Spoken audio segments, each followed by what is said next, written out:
मराठी माणसांनी झेप कशी घ्यावी याचं ज्वलंत उदाहरण म्हणजे आपण चितळे आणि हल्दीरामच्या केस स्टडीमधनं शिकलं पाहिजे। चितळे आणि हल्दीराम या दोघांच्या केस स्टडीमधनं मराठी उद्योजकाला शिकण्यासारखं खूप आहे। दोघांची सुरुवात साधारणपणे सेम झाली। चितळे 1950-60 साली पुण्यामधनं आणि हल्दीराम नागपूरमधनं 1937-38 साली भुजिया विकून। परंतु आश्चर्याचा भाग असा 40-50 वर्षापर्यंत चितळे हेच सांगत राहिले की आमची कुठेही शाखा नाही।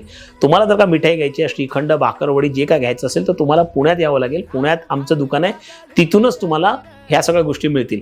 त्याच्यामुळे लोकांच्या मनात इतकं बिंबलं आहे की आजही मी पुण्याला गेल्यानंतर मला आई सांगते की तू चितळेंची भाकरवडी घेऊन ये, आणि मी तिला म्हणतो अगं मुंबईत पण चितळेंची भाकरवडी मिळते, परंतु तिच्या डोक्यातून तेच आहे की चितळेंची भाकरवडी घ्यायची तर पुण्यात नाही घ्यायची। या विरोधामध्ये हल्दीरामने पटापट फ्रँचायझी केलं, ग्लोबली वाढले आणि आज 40 देशांमध्ये त्यांचा टर्नओव्हर आहे। चितळेंनी पण आता हळूहळू वाढायला सुरुवात केली आणि आता ते 40 स्टोर्स पर्यंत पोहोचले आहेत, पण तोपर्यंत हल्दीरामने प्रचंड बदल मारली होती।